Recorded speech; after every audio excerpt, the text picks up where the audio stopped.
The Invisible Leash, written by Patrice Karst and illustrated by lew-vriethoff.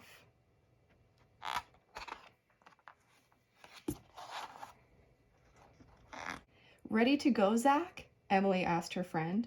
It was Friday, and the rest of the kids were already racing home from school, excited for the weekend. Zach shook his head. He just wanted to be alone. Okay, but let's hang out at the treehouse later, Emily said, leaving him at his desk. The only thoughts in Zach's mind were of Jojo, as he slung his heavy backpack over his shoulder and slowly headed home. This weekend, Jojo wouldn't be there. Jojo had been Zach's best friend in the whole world. They played frisbee on the weekends. Together they hiked the hills and trails near Zach's house. And when the moon was full, they howled together as it smiled down upon them.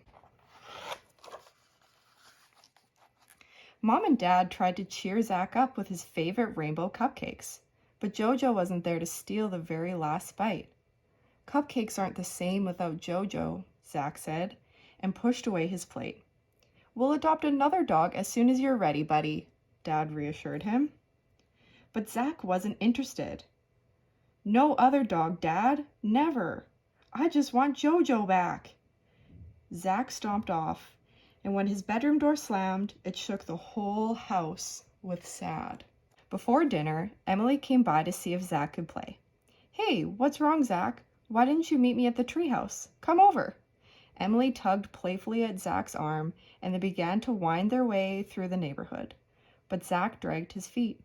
Jojo died this week. He got old and sick. Now I'll never see him again. Not ever. He started to cry. Emily understood. It's okay, Zach. I cried so hard when Rexy died too. But then I heard the news. Zach was curious. What news? Emily had a sparkle in her eye. Oh, just the very best news ever. Rexy and I will always be connected, Emily continued, just like you and Jojo. Huh? Zach blinked. That makes no sense. How can you be connected to someone that's gone? Emily held out her hands. Because they're not all the way gone. See? Zach squinted and stared, but he only saw air. Are you playing a trick on me? Because I can't see a thing. I know, but the invisible leash is the realest thing in the whole wide world, Zach. When our pets aren't here anymore, an invisible leash connects our hearts to each other forever. Zach folded his arms across his chest. I only believe in things I can see. A sudden gust of warm breeze blew right through Emily's hair and she laughed. But Zach, don't you believe in the wind? Even if you can't see the invisible leash, you can feel it. That's what we found out the night that Rexy died. Zach was annoyed. There is no such thing as an invisible leash. Grandpa said his grandpa told him about the leash when he was a little boy and his dog Louie died. He said it stretches to the place beyond where our eyes can see, all the way to where our pets have gone. Yeah, right. That's totally impossible, Zach laughed, even though nothing felt funny. None of this seemed like it could be real, but oh, how he wished it could be. How could Rexy have an invisible leash? She's a cat. You never walked her on a leash. Not when she was alive. But she has an invisible leash now, just like my sister's bird Cuckoo and my brother's hamster Fred. Well, Jojo didn't really like his leash. He loved running free. Zach figured he'd stumped Emily this time, but she had another answer. It's not a leash that ties our bodies. It's a leash that connects our hearts. When you love an animal and they love you back, that gives the invisible leash the magic power of infinity to stretch from here all the way to the beyond. Zach wanted to know more. Where exactly is the beyond? Do you mean like another planet way out in space? There and everywhere, answered Emily. Grandpa says the beyond can even be all around us. He said that we'd spend the rest of our lives learning that we feel the most important and truest things in the world in our hearts, and don't need to see them with our eyes. That's what it means to believe. I wish I could believe, Emily. I wish that so much. Zach began to wonder as they watched the moon rising over the valley. He remembered how much he and Jojo loved the full moon. When Jojo misses me, will I feel him tug the invisible leash, just like when I used to walk him? Yep, said Emily. And it works both ways. When I miss Rexy, I tug the invisible leash, and sometimes I can even hear her purr. For real? Asked Jack, looking his friend in the eye. For very real, answered Emily, and when she added, cross my heart, Zach knew how much she meant it.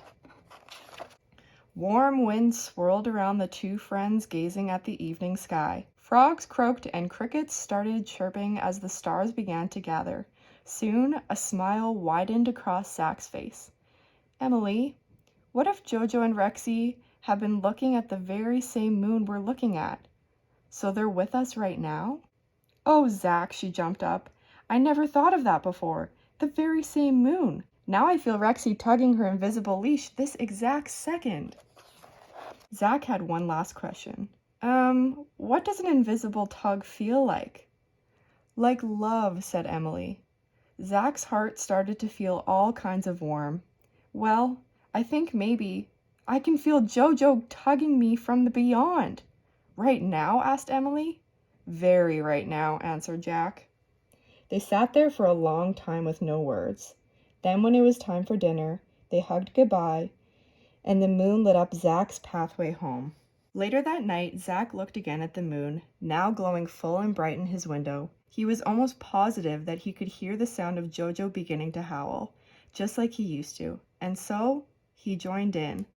When they were done, Zach saw Jojo's sparkling brown eyes looking deeply into his. This did not feel like any dream. This felt real.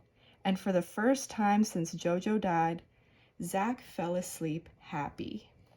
Somewhere even higher than the moon, in a place called the Beyond, Jojo and Rexy watched their people, Zach and Emily, as they slept.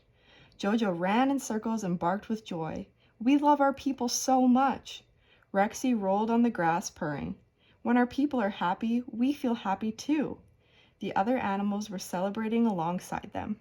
One day, the children of the world would know the truth about their invisible leashes, which let their animals run free, but connect their hearts forever. One day, those children would teach others how to believe in the things that they could feel, yet not quite see. It was the still of night. Zach, Emily, and the rest of the world's children were now fast asleep in their cozy, comfy beds. As the moon smiled down upon them from high above, it lit up the millions and billions of invisible leashes, connecting them all.